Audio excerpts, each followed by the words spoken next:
안녕하세요. 사연에 빠지다의 DJ 민영입니다.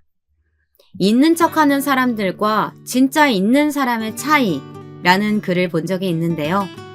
그 내용을 보니 정말 무릎을 탁 치게 만들더라고요. 오늘 사연의 주인공도 그런 부류의 사람인데요. 과연 어떤 일들이 있었는지 끝까지 함께 해주세요. 오늘의 사연 시작해 볼게요.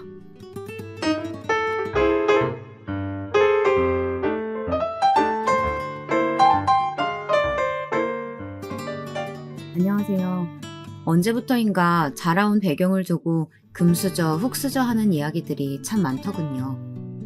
얼마나 유복한 집에서 태어났는지, 다른 사람들에 비해서 얼마나 많은 기회를 가질 수 있었는지를 나누는 말이라고 생각이 듭니다. 저는 금수저로 태어났습니다. 아버지가 운영하시는 무역회사는 전국에서 손꼽히는 곳이었고, 어머니가 하시는 가게는 체인점이 여럿 될 정도였죠.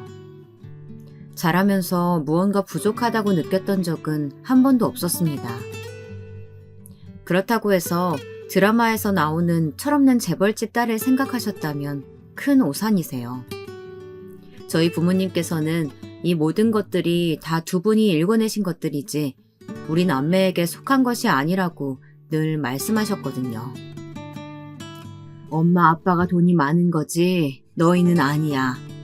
너희도 부자라는 생각은 꿈에도 하지 마. 물론 배우고 싶은 것들이나 하고 싶은 것들을 쉽게 할 수 있는 기회를 얻는 것은 사실이지만 딱 거기까지였습니다. 오빠도 저도 손에 쥔 기회를 어떻게든 내 것으로 만들기 위해서 열심히 노력해야 했답니다. 저희는 어디서든 부모님 하시는 일이 뭐냐고 질문을 받으면 장사를 하신다고만 대답할 뿐 어떤 일을 하시는지에 대해서는 입도 뻥끗하지 않았습니다. 정말 친한 친구들 며칠 제외하고는 우리가 금수저를 물고 태어났다는 것을 전혀 모를 정도였죠. 대학을 진학해서도 크게 달라지는 것은 없었습니다. 오빠도 저도 유학을 가기 위해서 엄마 가게에서 죽어라 알바를 뛰어야 할 정도였죠. 그 알바 장소에서 저는 남편을 처음 만났습니다. 아버님이 일찍 돌아가셔서 방학 중에 학비를 벌어야 했다고 하더군요. 책임감 넘치는 모습이 좋았고 항상 당당한 점도 좋았습니다. 매번 학비를 걱정하며 학교를 다녀야 했지만 늘 모든 일을 긍정적으로 생각하는 것도 매력적이었습니다. 저는 무슨 일을 할 때 최악의 상황을 늘 먼저 생각하는 편이거든요. 그런데 남편은 아니었어요. 저와 다른 점에 반했습니다. 엄마도 알바생 중에서 가장 기억이 남는 사람이라고 하면서 마음에 들어 하셨고요. 그래서 제게 데이트 신청을 했을 때 겉으로 표시내지는 못했지만 엄청 기뻤답니다. 서로 마음이 통했구나 싶어서요.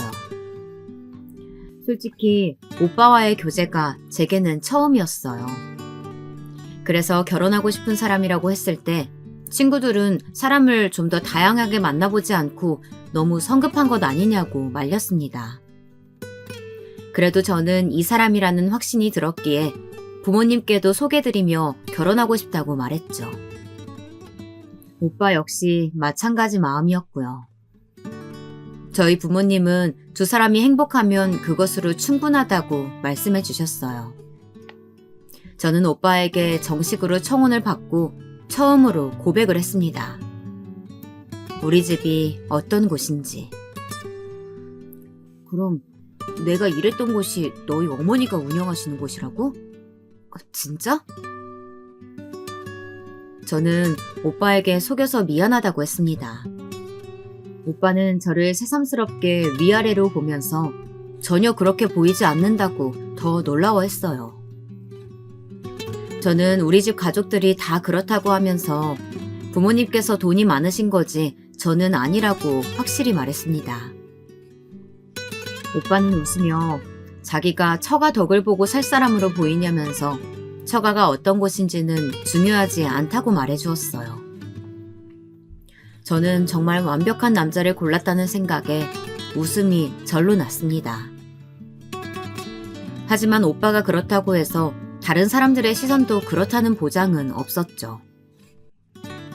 저는 오빠에게 이 일에 관련해서는 아무에게도 말하지 말았으면 좋겠다고 했는데요. 특히 시댁 식구들에게는요.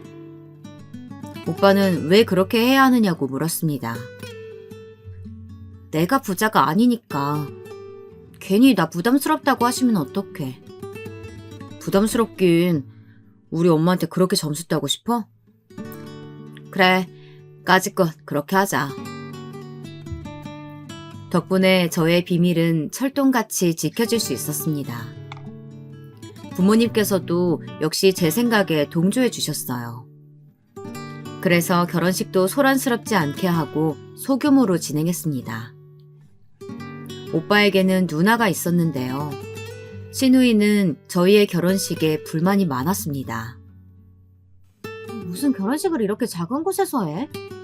우리 그이 지인이 얼마나 많은데 쪽팔려서 어디 사람 부르겠어? 돈 없어서 이런 거 빌렸냐고 물어보면 뭐라고 해? 내가 근사한 호텔 빌려준다니까. 됐어, 누나. 나는 스몰 웨딩이 좋아. 사람 많이 부르면 골치만 아파. 그래도 이건 너무하잖아. 왜? 올케는 올 사람 없대? 그래서 차이 많이 날까봐? 그만 좀 해. 내 결혼이야. 내가 스몰로 하겠다는데 누나가 왜 자꾸 나서. 시누이는 끊임없이 투덜거렸지만 워낙 오빠가 강하게 밀고 나가서 그런지 나중에는 아무 말도 하지 않았습니다. 시어머님은 혼자 계셔야 했는데 그게 마음에 걸리더라고요. 시어머님은 뭐하러 시댁으로 들어오냐고 그냥 독립하라고 하셨지만 저는 고집을 부렸습니다. 괜찮아. 시집살이를 왜 자꾸 사서 하려고 해.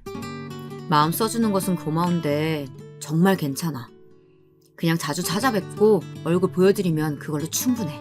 응? 오빠, 내가 그렇게 하고 싶다는데 왜 그래? 어머님은 나 예뻐하셔. 나도 어머님 좋고. 시어머님께서도 굳이 이렇게 하지 않아도 된다고 사양하셨지만 제가 거듭 고집을 부리자 결국은 딱 2년만 사는 것으로 하고 받아주셨답니다. 물론 주변에서는 왜 그렇게 하느냐고 많이 말리셨죠. 하지만 저는 생각이 달랐습니다. 오빠, 나 집안 살림 할 줄도 몰라. 제대로 배운 적도 없고. 살림이라고 할 게 있나. 다 비슷하지 뭐. 그리고 어머님 요리, 나 어머니 손맛 배우고 싶어. 오빠가 왜 그렇게 자랑하는지 알겠더라고. 저의 말에 오빠는 한참을 웃었어요. 사실 오빠에게 말은 안 했지만 어머니 혼자 남으시는데 그게 그렇게 신경이 쓰이더라고요. 하여튼 저의 고집대로 신혼여행을 다녀오고 시댁에서의 생활이 시작되었습니다. 주변에서 겁을 준 것과는 다르게 저는 무척이나 적응이 빨랐습니다. 시어머님께서도 잘 못하는 것을 하나씩 차분하게 가르쳐 주셨죠. 저를 불편하게 하는 존재는 따로 있었습니다. 바로 시누이였어요. 시어머님의 시집살이가 아니라 시누이가 시집살이를 시키더라고요. 자주 시댁을 왔는데 올 때마다 아무것도 모르는 저를 놀리고 무시했습니다. 어머님께서는 공부만 하느라 그럴 수 있는 일을 가지고 왜 그렇게 못되게 구느냐고 시누이에게 잔소리하셨지만 시누이는 아랑곳하지 않았습니다. 처음에는 별것 아닌 것으로 시작했어요. 예물을 할 때 어머님께서 본인이 가진 것을 물려주고 싶어 하셨거든요. 오빠에게 이미 다이아 반지를 받았기 때문에 다른 것들은 크게 상관이 없었습니다. 그래서 의미 있는 것을 받는 것이 더 좋겠다 싶어 다른 예물은 다 사양하고 어머님이 주신 것만 받겠다고 했습니다.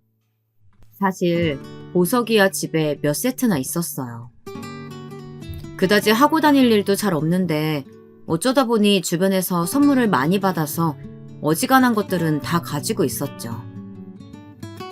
시어머님께서 주신 것은 사파이어와 진주였는데요. 저는 너무 마음에 들더라고요. 물론 하고 다니기 쉽지는 않았던 것도 사실이긴 했지만 제게는 의미가 더 중요했거든요. 그런데 그런 저를 보고 신우이가 한마디 했습니다. 올케, 욕심이 없는 거야? 아니면 이런 걸 모르는 거야? 예물이야. 예물이 뭔지 몰라?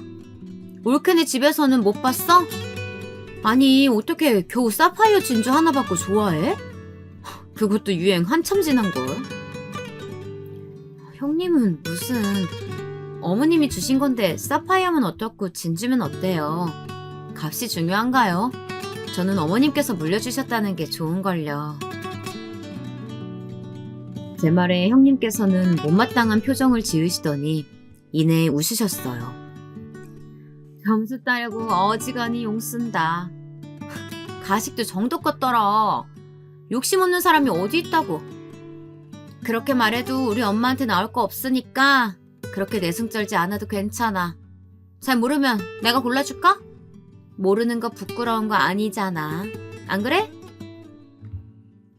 저는 괜찮다고 사양하면서 이 정도로도 충분하다고 했어요. 하지만 형님은 제가 거절한 것에 기분이 많이 상하신 듯 보였어요. 오빠는 예물하는데 방해 좀 하지 말고 저리 가라고 형님을 쫓아냈죠.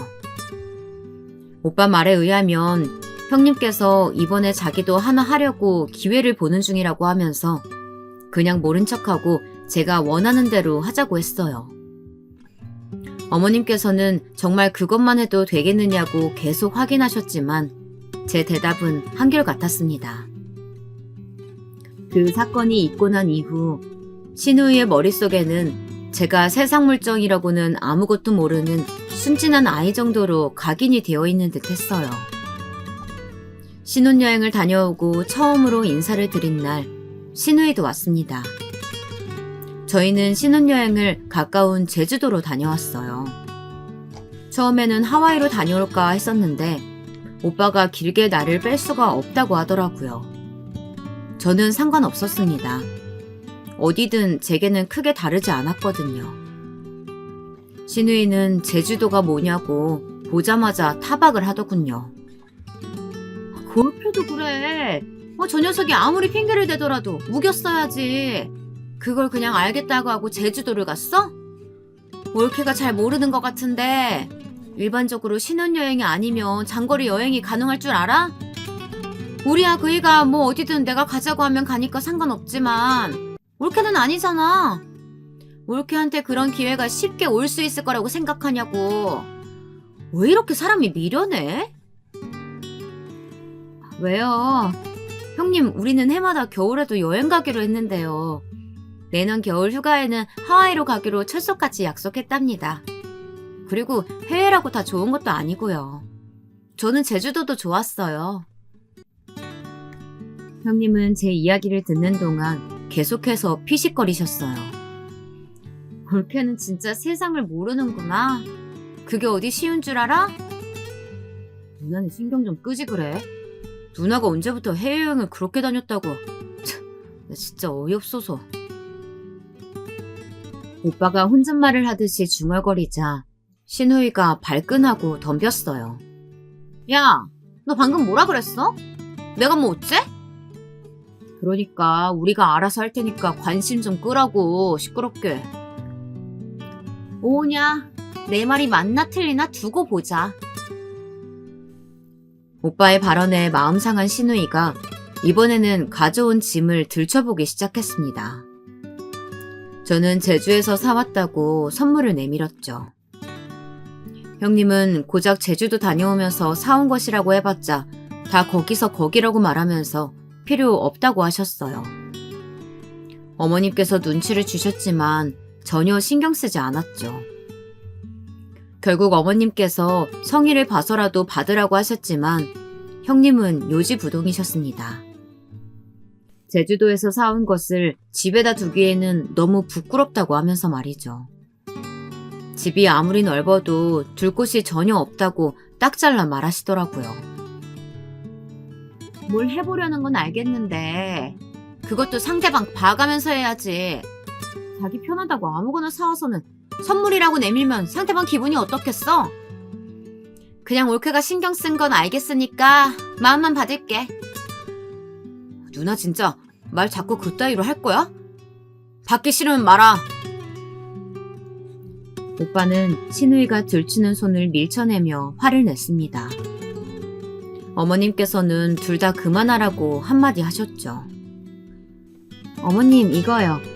제주도 유명 시장에서 사왔어요. 좀 드셔보세요. 저는 분위기를 바꿔볼 생각에 어머니께 특산품 중 하나를 내밀었어요. 어머님께서는 귀한 것들만 구해왔다고 좋아하셨습니다. 형님은 옆에서 슬쩍 보시더니 한 말씀 하셨죠. 이런 거 요즘 인터넷으로 다 구할 수 있는데 뭐가 귀하다고. 형님, 인터넷에서 사는 거랑 어디 같나요? 저희가 직접 보고 다 골라왔는걸요. 어머님께서 꺼내보실 때마다 좋다고 입에 침이 마를 정도로 칭찬을 하시자 형님도 슬쩍 자신의 선물이 궁금했나 보더라고요. 자꾸 이리저리 돌려보시더니 뭐가 들었는지 뜯어만 보겠다고 하셨죠. 신우이의 선물은 와인이었습니다. 오빠가 형님이 와인을 좋아한다고 해서 유명 매장에 가서 괜찮은 것들로 골라왔답니다. 듣기 전까지만 하더라도 하찮게 보던 형님의 눈빛이 달라지더라고요.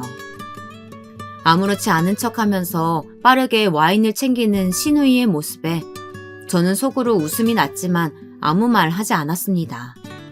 얼마 뒤 신우이는 무슨 바람이 들었는지 갑자기 제가 가지고 있는 백에는 어떤 것들이 있는지 궁금하다고 보여달라고 하더라고요. 원래 가지고 있는 것들 대부분은 친정에 두고 왔었거든요. 자주 들고 다니는 것들만 챙겨왔죠. 신우이는 가방을 이리저리 돌려보더니 혀를 차며 말하더라고요. 아니, 직장 생활을 몇 년 했는데 제대로 된 가방이 없어? 이게 다 뭐야? 중요한 자리 들고 다니는 백 하나 제대로 없어? 여기 있는데요. 깔끔하고 예뻐서 중요한 자리에 늘 하고 다녀요. 형님은 멀버리 가방을 이리저리 보더니 고작 이런 걸 가지고 다니느냐고 물어보셨어요. 저는 평소에도 깔끔하면서 큰 가방을 좋아하는 편이라 그 브랜드 백을 여럿 가지고 있었거든요. 물론 시집 올 때는 두어 개만 챙겨왔죠. 형님은 고작 이런 걸 들고 다니냐면서 비웃으셨습니다. 그날 형님이 가지고 오신 가방은 프라다였는데요. 솔직히 제 눈에는 가짜처럼 보였어요. 취향 차이 아닐까요, 형님? 저는 이 브랜드 좋아해서요. 들고 다니는 사람 취향에 맞으면 가격이 무슨 소용이 있겠어요. 진짜 모르는 소리 한다.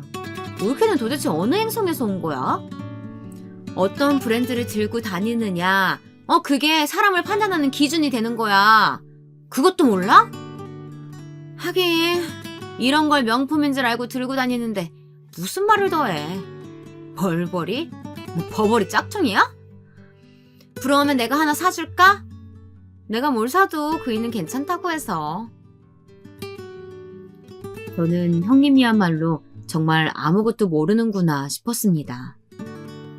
멀버리를 버버리 짝퉁이라고 표현하는 정도면 명품 브랜드에 대해서 많이 알고 있는 것은 아니겠거니 싶었죠. 게다가 제가 가지고 있는 것들은 다 한정판인데도 전혀 알아보지 못하더라고요. 진짜 명품을 즐기는 사람들은 이 정도 정보는 다 알고 있거든요.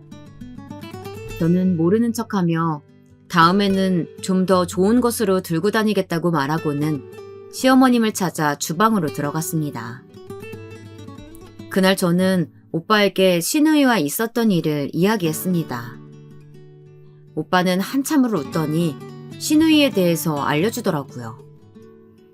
결혼한 뒤 아주버님 회사가 대박이 터져서 급성장을 했는데 그러면서 신우이가 헛바람이 든 것 같다고 말이죠. 흔히들 졸부라고 하잖아요. 저희 신우이가 딱 그런 상황이었죠. 저는 그제야 왜 신우이가 제게 그런 말을 했는지 이해가 되더라고요. 친구들 중에서도 신우이와 비슷한 경우를 몇 번 봤거든요. 누가 명품이라고 말하면 혹해서 따져보지도 않고 사는 사람들. 명품을 많이 가질수록 있어 보인다고 생각하는 사람들 말이에요. 그래서 명품을 온몸에 두르면 자신의 가치가 높아진다고 믿고 있죠. 신우이도 그런 사람 중 하나라고 생각하니 마음이 오히려 편했습니다. 오빠는 적당히 무시하지 뭐하러 그런 걸 다 받아주고 있느냐고 하더라고요. 저는 아직까지는 타격이 없어서 괜찮다고 하면서 혹시나 더 심해지면 그때는 오빠 말대로 하겠다고 했습니다. 지금 생각하면 제가 참 순진했다 싶기도 해요. 신우이의 언행이 심해봤자 얼마나 할까 하고 쉽게 봤었거든요. 그런데 사람에게 가장 잔인하게 할 수 있는 존재가 사람이라고 하더니 신우이가 딱 그랬습니다. 결혼하고 첫 여름 휴가. 남편도 저도 직장일이 바빠서 휴가가 도저히 맞춰지지 않았어요. 그래서 이번 여름은 시원하게 집안 에어컨 아래에서 보내기로 이야기했죠. 대신에 어머님 친구분들끼리 가까운 곳으로 여행 가실 수 있도록 하자고 이야기를 했습니다. 오빠는 가까운 중국을 추천하더라고요. 예전에 가고 싶어 하셨다고 하면서 말이죠. 저는 찬성이었습니다. 어머님께 여행에 관해 말씀을 드리자 처음에는 사양하셨던 어머님도 금방 설레어 하셨죠. 그런데 신우이가 오더니 무슨 말도 안 되는 소리를 하느냐며 화를 내더라고요. 중국? 친구분들이랑 겨우 중국에 보내드린다고? 세상에 어떻게 그걸 오케이 할 수가 있어? 됐어. 내가 무슨 얘기를 하겠어. 엄마, 우리 그이가 이번에 몰디브 가자고 하던데 엄마도 같이 가자. 형님, 어머님께서 친구분들과 꼭 가고 싶다고 하셔서요. 됐거든? 우리 엄마 무시해도 정도껏 해야지. 세상에 고작 중국이라니. 그거 돈 얼마 하니? 싼 곳으로 그냥 대충 잡은 거지? 그럴 리가요, 형님. 저랑 오빠가 그럴 사람으로 보이세요? 제가 아무리 설명을 해도 신우이는 전혀 듣고 있지 않았죠. 오히려 제가 시어머님을 무시하고 있다고 소리를 질렀습니다. 보다 못한 어머님도 한 말씀 거드셨어요. 대모임 친구들이랑 겨울에 장가게 가기로 했는데 새아가가 겨울에는 온천으로 가고 이번에 가시는 거 어떻겠냐고 하면서 찾아줬다.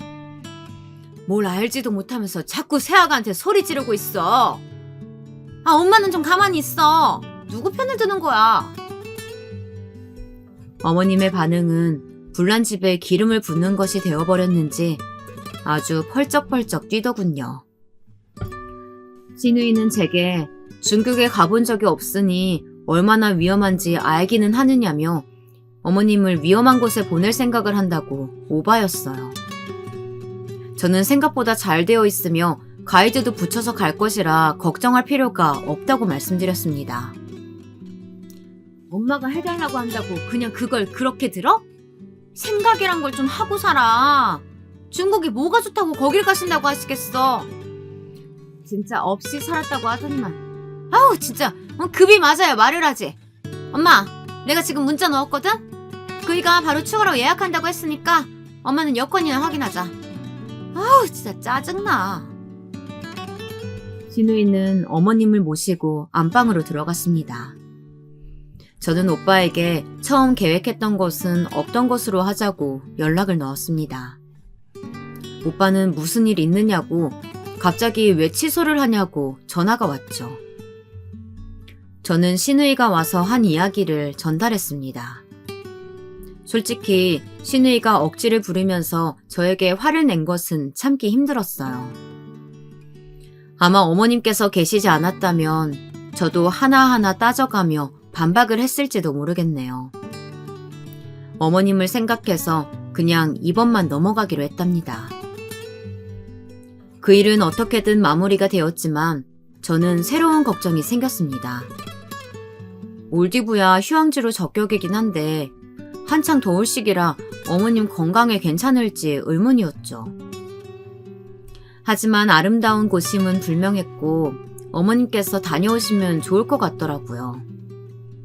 그래서 시누이의 말도 안 되는 트집은 그냥 웃어넘기기로 마음먹었습니다. 여름휴가를 다녀온 시어머님께서는 너무 강한 햇빛에 힘들었지만 좋았다고 하시면서 엄청 즐거워 보이셨습니다. 다행이다 싶었죠. 시누이는 제게 면세점에서 샀다고 하면서 선물이라고 내밀더라고요. 수분크림과 함께 향수가 눈에 들어왔습니다. 조말론의 향수였어요. 저는 평소에도 향수를 좋아하지 않아서 뿌리고 다니는 일이 잘 없었거든요. 단숨에 거절하기는 애매해서 우선은 고맙다며 받아들었습니다. 하지만 그렇게 반갑지는 않더라고요. 개인적인 취향이기는 하지만 조말론의 향수 중에는 제가 좋아하는 향이 없었거든요. 올케가 잘 몰라서 그러는데 얼마나 유명한지 알아? 내가 아니면 올케가 무슨 수로 이런 향수 써보겠어. 본 적은 있어? 없지? 그러니까 고맙게 받고 사용해. 어머, 감사해요. 조말론 향수라니. 저는 최대한 밝게 웃으며 고마운 척 했습니다. 그럼 면세점 향수하면 제일 유명하지. 왜? 놀랐어? 향 좋다고 너무 빠지지는 말고. 올케처럼 가진 거 없는 사람들이 이런 거에 빠지면 집안 기둥 하나 뽑는 건 일도 아닐 테니까. 자기 형편은 생각하고, 알겠지? 네, 잘 쓸게요. 시누이는 으쓱거리며 이번에는 몰디브 자랑을 시작했습니다. 시누이가 보여주는 사진의 대부분은 우리 가족의 별장 근처였어요. 그래서 사진을 보여주며 이야기를 하는데 어딘지 다 알겠더라고요. 오랜만에 봐서 그런가 보는 동안 과거 추억이 생각나기도 했고요. 그래서 시누이가 저를 보면서 기대한 반응이 어떤 것인지에 관해서는 전혀 생각하지 못했어요. 시큰둥한 제 반응에 기분이 상했는지 시누이가 갑자기 짜증을 내면서 폰을 치우더라고요. 평생 갈 일 없을 것 같아서 보여줬더니만 왜 이렇게 반응이 왜 그래? 진짜 어디서부터 지적을 해야 할지 모르겠다. 아니 호응을 좀 하던가 멋지다 감탄사랑도 좀 내뱉던가. 이거 사람이 선의를 베풀었는데 진짜 이렇게 갈수록 사람이 이상하다? 시누이는 그게 열심히 듣는 사람의 자세냐고 하더라고요. 그러면서 평소 시어머님이 말씀하셔도 그렇게 반응하냐며 도대체 친정에서 무슨 교육을 받은 거냐고 화를 냈습니다. 저는 시누이의 말이 선을 좀 넘은 것 같아 정색하고 말했습니다. 형님, 말씀이 좀 심하신데요. 저는 형님이 말씀하시는 이야기 충실하게 듣고 있었어요. 그러니까 억지 좀 부리지 마세요. 형님은 순간 할 말을 잃은 듯이 가만히 저만 보고 계셨습니다. 저는 시선을 피하지도 않고 있었죠. 그러더니 기분 나빠서 못 있겠다고 하면서 그대로 나가버렸습니다. 시누이가 나가자 시어머님께서는 한숨을 내쉬었어요. 어떻게 나이를 먹을수록 더 애가 되는지. 새아가, 네가 이해하렴. 그리고 적당히 그냥 고개 끄덕여주고 마라. 뭐하러 하나하나 다 발끈해서 이야기를 해. 그래도 친정 식구들 끌어들여서 이야기하니까 저도 모르게 울컥하기는 했어요. 어머님은 제 손을 토닥거리시면서 제발 서로 부딪히는 일은 만들지 말라고 하셨죠. 저는 좀 더 하고 싶은 말이 있었지만 알겠다고만 했습니다. 화가 많이 났는지 시누이는 한동안 시댁에 오지도 않았습니다. 그래도 어머님께는 전화를 하는 것 같은 눈치였어요. 저는 평화로운 시간을 보낼 수 있어서 너무 좋았죠. 딱 제가 원하는 모습이었거든요. 더 이상 트집 잡는 소리가 들리지 않게 된 것만으로도 이렇게 달라질 수 있는 건가 싶을 정도였습니다. 하지만 이런 평화는 길게 가는 법이 없죠. 시누이가 다시 나타나기 시작했습니다. 이전보다는 더 심한 상태로 말이죠. 계절이 바뀔 때를 맞춰서 어머님과 함께 커튼을 바꿨는데 그것도 오자마자 한 소리 하더라고요. 도대체 이런 색상을 어디서 고를 수 있는 거야? 아, 무늬는 또 왜 이렇고. 올케는 어디서 이런 걸 샀어? 진짜 이런 것만 찾아내는 것도 능력이다. 능력이야. 어머님께서 아시는 곳이라고 해서 따라가서 했어요. 어머님의 친구분이라고 하셨는데 형님도 아시는 곳 아니세요? 사장님께서 추천해 주시면서 형님도 같은 커튼 새로 하셨다고 들었거든요. 형님은 당황하며 어머님 눈치를 보더니 자기가 왜 그런 곳에서 하느냐고 짜증을 냈습니다. 이번에는 길이도 제대로 체크하지 않았느냐고 커튼이 바닥에 닿지 않고 뜬다며 화를 냈죠. 저는 먼지를 쓸고 다닐까 걱정되어서 살짝 닿지 않을 길이로 일부러 맞췄다고 말씀드렸습니다. 솔직히 커튼 아래를 제대로 청소하지 않으면 먼지가 쌓이는 것은 흔한 일이잖아요. 하지만 형님은 이 말에도 꼬투리를 잡았습니다. 올케는 어지간히 게으른가 봐. 청소가 뭐 어렵다고 진짜. 제가 청소가 어려워서겠어요? 어머님 기침도 많이 하시는데 최대한 신경 쓰는 거죠. 신우이는 제 말에 어떻게든 반격을 하고 싶어하는 눈치였어요. 하지만 어머님의 그만 좀 하라는 말씀에 입을 삐죽거리며 화제를 돌렸죠. 이번 일로 저는 신우이와 길게 이야기하지 않도록 해야겠다고 생각이 들었습니다. 신우이는 정말이지 사람에게 어떤 말을 해야 상대방이 싫어하는지 연구라도 따로 하는 사람 같았거든요. 해가 바뀌고 신우이 생일이 지난 지 일주일 정도 되는 시점이었습니다. 신우이는 온몸에 명품을 휘감고 있었습니다. 과하다 싶을 정도였죠. 신우이는 생일에 남편이 선물해줬다고 말하며 자랑을 하기 시작했습니다. 목걸이, 귀걸이, 팔찌, 반지 순서대로 설명하는데 머리가 어지러울 지경이었습니다. 거기다 가방은 어떻고 스카프는 어디 거고 하는데 무슨 홈쇼핑을 보는 기분이 들었어요. 올케는 이렇게 많은 명품 처음 봐서 많이 놀랐겠다. 우리 그이가 이번 생일에 머리부터 발끝까지 완벽하게 해주고 싶다는데 어쩌겠어. 내가 사양할 수가 있어야지. 그래도 올케 이번 기회에 명품이 어떤 건지 좀 봐두면 나중에 좋지 않겠어? 누가 알아. 올케가 이런 거 몸에 걸치는 날이 올지. 저는 마음에도 없는 말을 하면서 신우의 기분을 맞춰주었습니다. 사실 아침에 어머님께서 오늘 신우이가 오는데 제발 대충 기분 좀 맞춰주라고 당부하셨거든요. 신우이는 기분이 좋았는지 알 수 없는 노래까지 흥얼거렸죠. 저는 슬쩍 신우이의 가방을 살펴보았습니다. 저번 프라다도 의심쩍더니 이번도 마찬가지였습니다.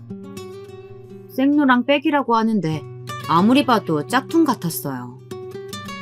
저는 너무 예쁘다는 칭찬을 하면서 가방 구석구석을 살폈습니다. 시접 부분도 그렇고 프라다 때보다 훨씬 더 짝퉁 티가 났죠. 저는 직접 고르셨냐고 물었습니다. 신우이는 아주버님이 사오셨다고 하더라고요. 더욱더 심증이 굳어졌지만 저는 아무 말 하지 않았습니다. 그냥 축하드린다는 말만 했죠. 저는 슬그머니 자리에서 일어났습니다.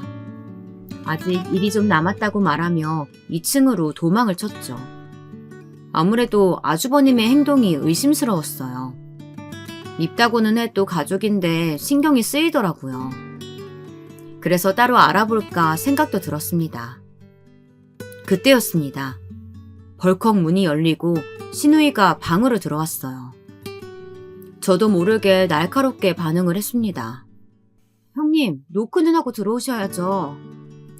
뭐 어때, 가족끼리. 일한다고 올라가더니만 몰래 딴짓이라도 한 거야? 저는 무슨 말도 안 되는 소리를 하냐면서 2층에는 무슨 일이냐고 물었습니다. 형님은 주말에 쇼핑을 같이 가자고 하더라고요. 갑자기 무슨 쇼핑인가 했는데 백화점 VIP가 어떤 대접을 받는지 보여주겠다고 했습니다. 순간 등골이 오싹했습니다. 백화점이라니. 이미 국내 백화점에는 모두 VIP로 등록되어 있었기 때문이죠. 몇 번이고 이용을 했던 적도 있었고요.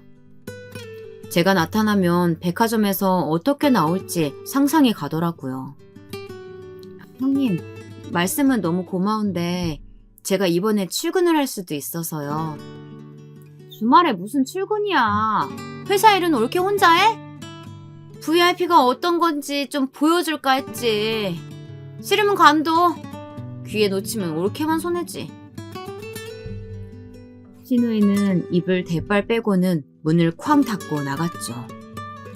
어지간히 제게 자랑이 하고 싶었는지 집에 가실 때까지 투덜거리셨습니다. 주말이 되자 저는 신우이가 혹시나 찾아올까 싶어서 일찌감치 회사에 가야 한다고 말하고는 친정에 왔습니다. 엄마는 보고 싶었다고 하면서 종종 놀러오라고 하셨어요. 시집살이는 잘하고 있냐고 묻는 엄마에게 신우이에 대한 이야기를 꺼냈죠. 제 이야기를 듣던 엄마는 신우이의 트집이 귀엽기만 하다고 하셨어요. 엄마, 그것도 어쩌다 한 번이죠. 하루가 멀다 하고 와서는 트집 잡는데 사람이 얼마나 미치는지 알아? 진짜 무슨 생각을 하는지 모르겠어. 거의 매일이에요. 처음에는 그냥 받아주고 적당히 피하고 했는데 이제는 그것도 못하겠어요. 엄마는 그래도 윗사람인데 너무 말대꾸하지 말고 적당하게 잘 지내라고 당부하셨어요. 집에 갈 때가 되자 엄마는 좋은 홍시와 버섯이 선물로 들어왔다고 말씀하시면서 가져가라고 했습니다. 저는 기분 좋게 받아들고 시댁으로 들어갔습니다. 신우이가 와 있더라고요. 저는 퇴근길에 엄마가 부르셔서 갔더니 맛있는 홍시라고 어머님 드리라고 하셨다며 선물 상자를 내밀었습니다. 어머님은 홍시를 무척 좋아하셔서 그 자리에서 하나를 바로 드셨죠. 무척 맛있다고 이런 것은 찾기 힘들 텐데 너무 감사하다며 전화를 넣어야겠다고 하셨죠. 어머님이 방으로 들어가시자 신우이는 자기도 먹어보고 싶다고 하더니 하나를 홀라당 입에 넣었습니다. 홍시가 거기서 거기지. 뭘 이런 걸 챙기신다니? 참 별것도 아닌 걸로 사람 오라가라 하시네. 사돈 어른도 좀 그렇다. 챙겨주시려면 좀 좋은 걸로다가 챙겨주시던지. 그리고 시집간 딸 보고 싶으면 그냥 오라고 하면 되지. 뭘 이런 걸 준다고 핑계를 대신다니? 우리 엄마가 못 가게 하는 것도 아닌데. 그래도 그나마 버섯은 좀 봐줄만 하다. 고맙긴 하네. 저는 마치 품평회를 하듯이 이리저리 선물을 살펴보는 신우이의 말투에 짜증이 치밀러 올랐습니다. 제가 어머님 홍시 좋아하신다고 얘기했더니 어머니가 챙겨주신 거예요. 형님은 그런 식으로 말 좀 하지 마세요. 봐줄만 하다뇨. 어머, 옳게. 아니, 나는 있는 그대로 말했을 뿐인데 뭘 그렇게 예민하게 굴어? 별것도 아닌 걸로 진짜. 옳게도 보면 사람이 이상한 구석이 있다니까? 제가요? 형님께서 말씀을 함부로 하시는 건 아니고요. 솔직하게 말한 것도 죄가 돼? 아닌 척 가식 떠는 것보단 내가 낫지. 형님은 솔직한 것보다는 때와 장소를 가리지 못하시는 것 같은데요. 저는 신우이와 이야기를 하면 할수록 기분이 나빠졌습니다. 매번 저희 집이 어쩌고 하는 것도 슬슬 질리기 시작했고요. 신우이는 방금 뭐라고 했냐면서 똑바로 다시 말해보라고 했죠. 방금 뭐라고 했어? 내가 뭐 어떻다고? 아니요, 못 들으셨으면 됐어요. 어머, 시간이. 형님은 집에 가서 저녁 준비 안 하세요? 저는 신우이와의 대화를 끊기 위해서 주방으로 서둘러 들어갔습니다. 초반에는 아는 것도 없어서 이리저리 헤매기도 했지만 이제는 곧잘 어머님의 흉내를 낼 수 있었는데요.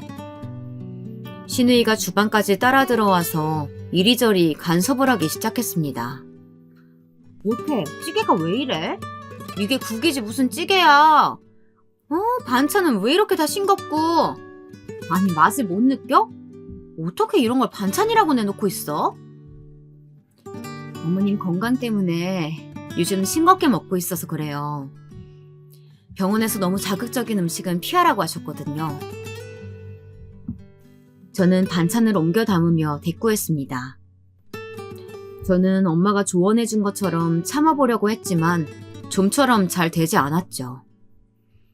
신우이는 잠시 멈칫하더니 제가 들고 있던 그릇을 보며 혀를 차고 한마디 했습니다. 이번에 시집 올 때 그릇 싹 새로 해오지 않았어? 근데 이게 뭐야? 왜 이렇게 촌스러워?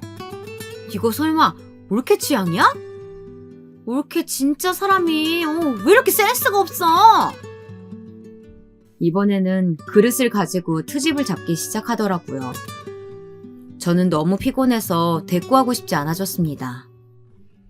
그랬더니 이번에는 반응이 없다고 계속 제게 말을 걸었습니다. 뭐야, 기분 상했어? 아니, 사실이 그렇잖아. 어떻게 이런 걸 가져와? 사돈 어른은 아무 말씀 안 하셔? 이걸 산다고 하는데 안 말리셨냔 말이야. 올케의 이 촌스러운 취향은 그럼 사돈 취향인가? 분명 이전에도 조심해달라고 말씀을 드렸는데 전혀 달라지지 않은 신우이를 보면서 이대로 그냥 넘어가면 안 되겠다는 생각이 들었어요. 고쳐지든 아니든 아닌 건 확실하게 지적을 해야겠다 생각이 들었죠. 형님, 자꾸 저희 부모님을 가지고 와서 한마디씩 하시는데 그건 아니죠. 조심 좀 해주세요. 형님은 얼빠진 얼굴로 저를 보더니 충고도 받아들이지 못하느냐고 소리를 질렀습니다. 저는 충고와 비아냥거림은 구분하셔야 할 것이라고 분명히 말했죠. 당연히 신우이는 더 펄쩍 뛰었고요. 소리가 점점 커지자 방에 계시던 어머님께서 소란스러움에 깜짝 놀라며 나오셨습니다. 신우이는 제가 자기한테 이래라 저래라 한다고 시어머님께 하소연을 했습니다. 됐다, 시끄러워. 너는 언제 철들래? 입 밖으로 나온다고 다 말이 아니라고 몇 번을 얘기해. 엄마, 나는 그러려고 한 게... 그만! 정말이지 너는 몇 번을 말해야 고칠래? 어머님께서는 신우이에게 무섭게 화를 내셨습니다.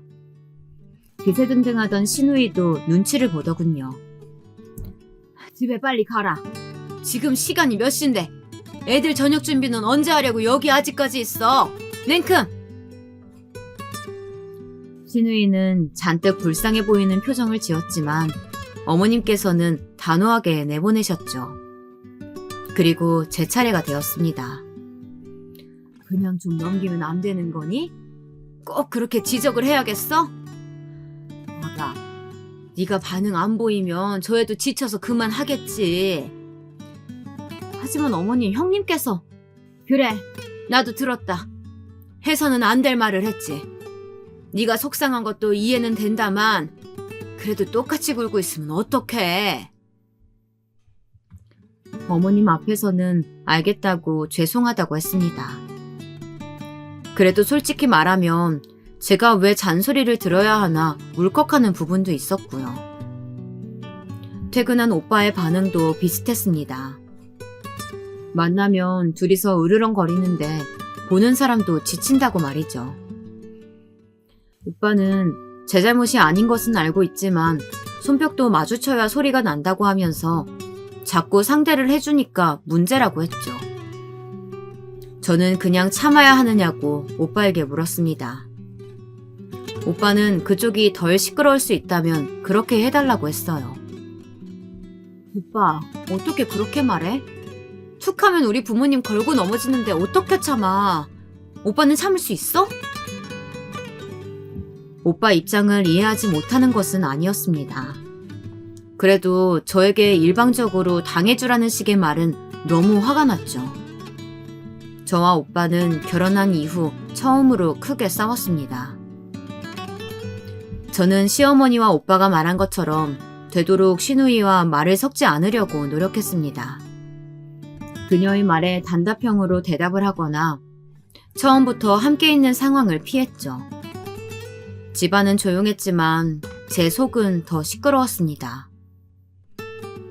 해는 결혼 3년 차에 접어들었습니다. 약속된 시간이 끝나서 새로 독립할 곳을 알아보느라 정신이 없었습니다. 둘 다 평일에는 알아보기 힘들어서 주말에 부동산을 돌기로 한 날이었습니다.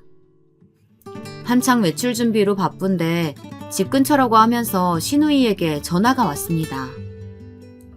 저는 들어오면 되지 뭐하러 전화를 하는지 모르겠다고 중얼거리며 전화를 받았습니다. 화장실이 너무 급한데 주차를 못했다고 와서 좀 해달라고 하더군요. 저는 귀찮지만 밖으로 나갔습니다. 그새 차를 바꾼 것인지 벤츠를 몰고 왔더라고요. 시누이는 조심하라는 말과 함께 허겁지겁 집으로 들어갔습니다.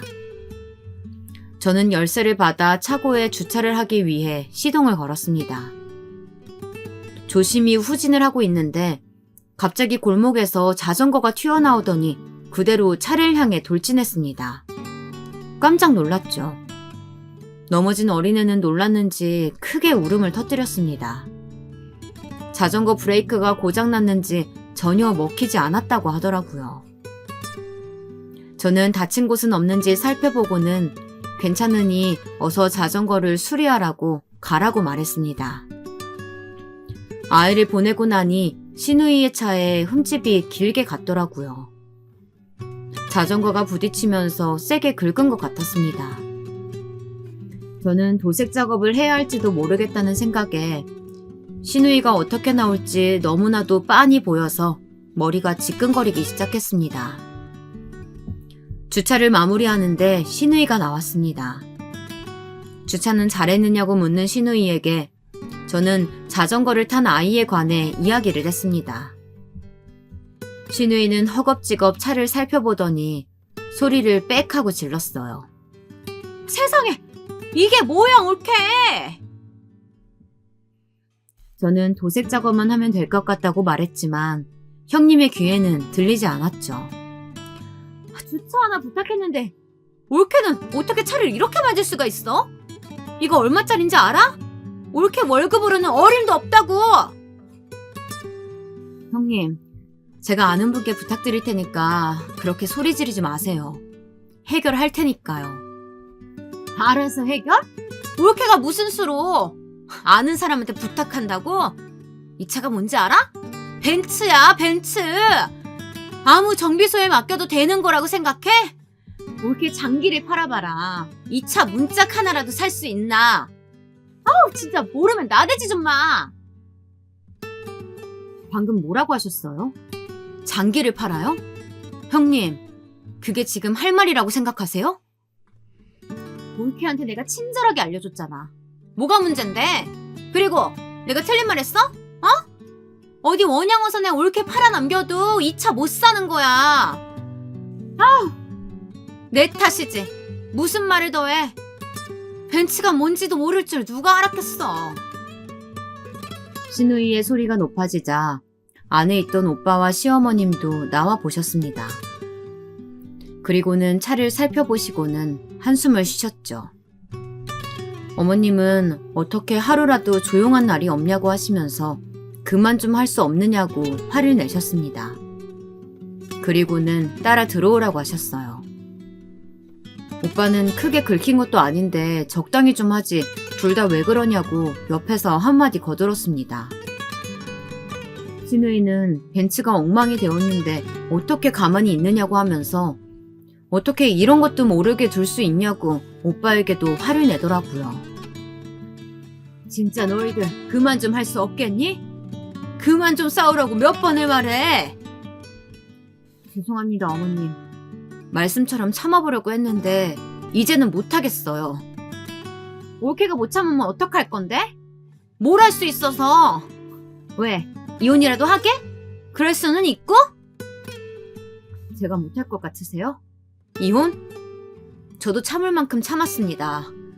사사건건 시비 거는 시누이 참아주는 것도 한계가 있죠. 거기다 이제는 오빠도 어머님도 똑같아서 그런다고 제 탓을 하시잖아요. 제가 뭐하러 여기 있겠어요.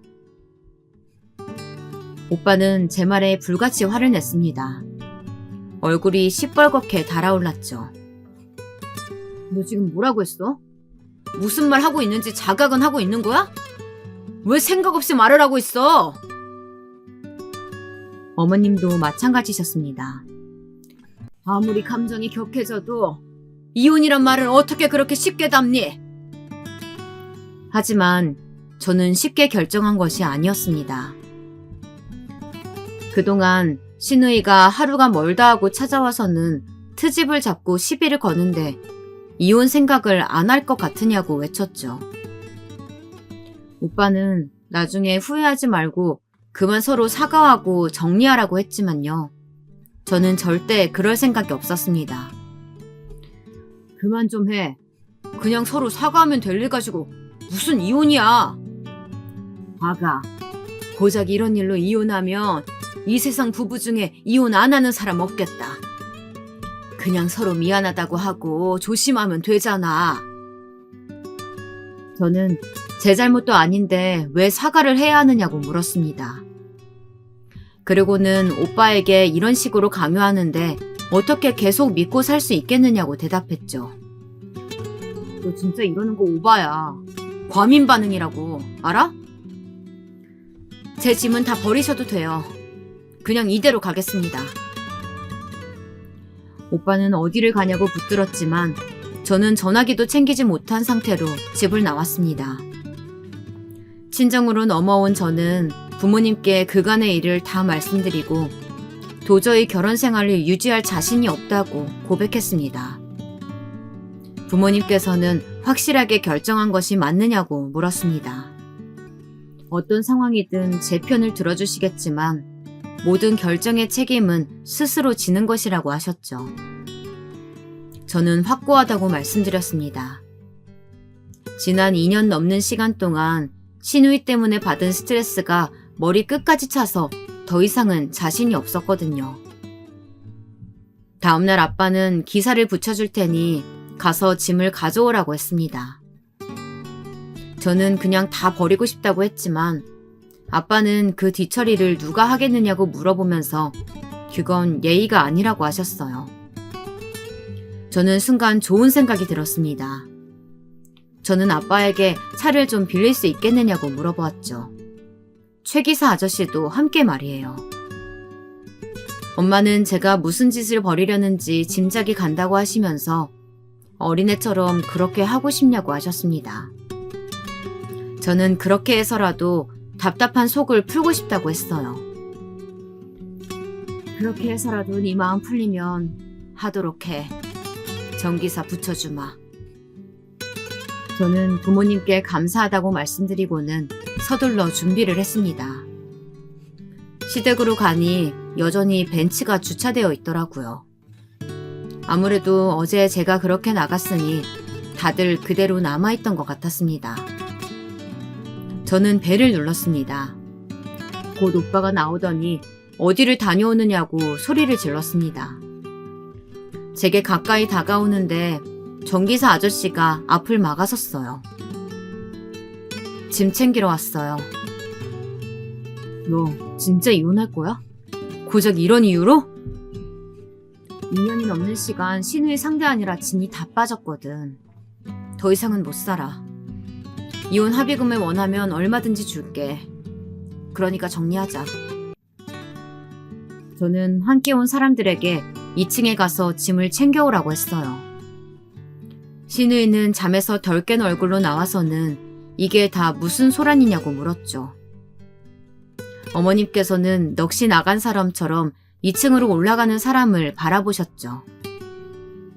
저는 신우이에게 수표를 내밀었습니다. 정확히 신우이가 가진 벤츠를 살 수 있는 금액이었죠. 신우이는 정신이 번쩍 들었는지 수표와 저를 번갈아 바라보았습니다. 올케, 이건 도대체 이건 어디서? 저 사람들은 다 누구야, 올케? 저에게 소리 지르지 마세요, 형님. 궁금하시면 오빠한테 직접 들으세요. 어머님은 몸에 힘이 빠지셨는지 그대로 주저앉으셨습니다. 오빠는 이를 악물고는 어머님을 방 안으로 모셨죠. 아가씨, 다 끝났습니다. 전기사 아저씨가 모든 짐을 정리했다고 말했습니다. 신우이는 아가씨라는 호칭에 당황하며 저에게 무슨 일이냐고 물었죠. 저는 끝까지 오빠에게 물어보라고 말하고는 집을 나섰습니다. 신우이는 그런 제 뒤를 따라 나왔어요. 그리고는 집 앞에 주차되어 있는 차를 보더니 입을 떡하고 벌렸습니다. 저게 뭐야? 말로만 듣던 롤스로이스? 저는 신우이에게 잘 지내라는 말을 하고는 차에 올라탔습니다. 이 모든 것을 보던 신우이가 설명을 하고 가라고 소리를 질렀지만 차는 부드럽게 움직였죠. 발을 동동 구르면서 화를 내는 신우이 모습을 보니 기분이 좀 나아지는 것 같았습니다.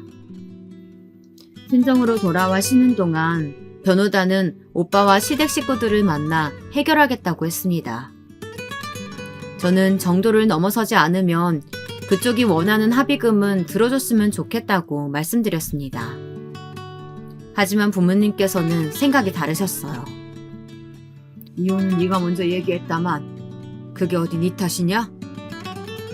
그래도 아빠, 저는 길게 이야기하고 싶지 않아요. 아니, 이런 문제는 정확하게 짚고 넘어가야지. 엄밀히 말하면 사돈 때문인데 어림도 없다. 틀린 말은 아니었지만 저는 빨리 해결하고 싶어서 그냥 그쪽이 원하는 것을 들어주고 싶다고 말씀드렸습니다. 아빠는 모든 것은 변호사에게 맡기고 가만히 쉬고만 있으라고 했습니다. 처음에는 집 밖에 나가는 것이 싫었습니다. 하지만 사정을 들은 친구들이 기분 전환을 해야 한다고 말했습니다. 저는 그들을 따라서 쇼핑을 나갔어요. 그곳에서 신우이를 만났죠. 신우이는 저를 보자마자 이야기 좀 하자고 했습니다. 저는 변호사와 이야기하라고 했지만 신우이는 저를 놔주지 않았습니다. 친구들은 사람을 부르겠다고 했지만 저는 잠깐만 시간을 달라고 하고는 그녀와 카페에 마주 앉았습니다. 신우이는 초조한 얼굴을 하고 있었어요. 저는 소파에 몸을 기대고 여유롭게 그런 모습을 보고만 있었죠. 제게 할 말이 있다고 했으면서도 신우이는 좀처럼 입을 열지 않았습니다. 시간이 없으니 할 말 없으면 기다리는 친구들에게 가겠다고 했죠. 그제야 신우이는 말을 꺼냈습니다. 올캣, 진짜야? 사돈 어른이 그 회사 오너라는 거. 전국에 체인 가진 것도 사실이고? 그걸 확인하고 싶어서 저랑 이야기 나누자고 하셨어요? 궁금하면 직접 알아보시던가요. 저는 자리에서 일어났습니다. 신우이는 하려는 말은 그게 아니라고 하면서 잠깐만 시간을 달라고 했습니다. 그녀는 정말 부잣집 아가씨가 맞았던 것이냐며 놀란 얼굴로 저를 바라보았습니다. 저를 머리끝부터 샅샅이 훑어보는 것이 느껴졌어요. 당시 저는 친구들 손에 끌려 나오다 보니 평소 시댁에서 지냈던 것과는 전혀 다른 모습이었습니다. 신우이는 갑자기 잘못했다며 용서를 빌기 시작했습니다. 내가 실수했어. 그렇게 행동하면 안 되는 거였는데 미안해 이렇게. 용서해 줄래? 이혼 이야기는 없던 걸로 하고 다시 들어올 거지? 내가 이렇게 사과하잖아, 어? 설마요. 저는 이혼합니다. 그런 사과 몇 마디로 넘어가기에는 제가 너무 고통스럽거든요. 신우이는 두 번 다시 제게 함부로 행동하지 않겠다고 하면서 그만 화를 풀었으면 좋겠다고 말했습니다. 하지만 제가 오래전에 배운 것이 하나 있다면 사람은 절대로 바뀌지 않는다는 것이었죠. 저는 굳이 달라지실 것 없이 이대로 서로 안녕하자고 말하고는 자리에서 일어났습니다. 카페를 나서기 전 저는 신우이를 똑바로 바라보며 말했습니다. 이전에 프라다 가방이라고 자랑하시면서 들고 오셨던 것들 제대로 감장 받아보시는 게 좋을 것 같아요. 아무리 봐도 짝퉁이거든요. 아주버님이 생일 선물로 주셨다고 하면서 자랑하셨던 것들도 마찬가지고요. 신우이는 뭘 안다고 그런 말을 하느냐고 소리를 질렀습니다. 많이 당황을 했는지 말까지 더듬거리고 있었죠. 신우이는 몸까지 부들부들 떨며 저를 노려보았습니다. 저는 확인해 보시면 될 일이라고 말하며 자리에서 일어났습니다. 저희의 이혼은 생각보다 빨리 해결되었어요. 오빠는 합의금으로 아무것도 원하지 않았습니다. 아빠는 좋은 사람인데 이렇게 되어서 많이 아쉽다고 하셨죠. 막상 이혼을 하고 나니 기분이 이상했습니다. 책임지겠다고 자신있게 말은 했지만 이렇게 해결이 되고 나니 착잡했죠. 아빠는 제게 좀 더 공부를 하는 것도 좋을 것 같다고 말씀하셨어요. 대학생 때는 도와주지도 않으셨는데 이번에는 유학 자금까지 대주시겠다고 하셨죠. 저는 괜찮다고 충분히 국내에서도 할 수 있다고 말씀드렸습니다. 그렇게 제 생활도 점점 자리를 되찾아갔습니다. 그러던 중 친구들과 모여서 이런저런 이야기를 나누고 있는데 그중 한 사람이 재미있는 가십거리를 들었다며 제게 살짝 알려주었어요. 아주버님 바람으로 신우이가 난리를 치는 바람에 두 사람이 웃음거리가 되었다고 하더라고요. 게다가 이 상대가 회사 사람이라 신우이가 회사로 찾아가 한바탕 난리를 쳤다고 말해주었습니다. 때문에 온 회사 사람들이 다 아는 것도 모자라서 거래처에도 소문이 쫙 돌았다고, 그래서 자기도 들었다고 친절하게 설명해 주었죠. 너희 신우이였던 사람 성격 엄청난가 보더라고. 아주 회사를 다 뒤집어 놔서 남편도 제대로 뿔난 모양이야. 들은 이야기로는 위자료 때문에 소송까지 갔다고 하더라고요. 정확한 금액까지는 모르지만 위자료가 얼마가 되었든지 신우이 마음에 들지 않았을 것이라고 확신할 수 있었어요. 사모님 소리 들어가면서 온갖 호사를 누렸는데 하루아침에 다 포기해야 하는데 과연 신우이가 할 수 있을지 의문이었죠. 나한테 한 짓을 보면 쌤통이다 싶은데 같은 여자로 불쌍하기도 하고 남편이 바람이라니. 저한테 한 짓을 생각하면 이 정도 일은 아무것도 아니다 싶기도 하지만 그만큼 불쌍하기도 했어요. 저는 이렇게 다 잊고 새로 출발해서 잘 살고 있지만 신우이는 그렇지 못할 테니까요. 이번을 기회로 신우이도 배우는 것이 좀 있었으면 좋겠다고 생각했습니다.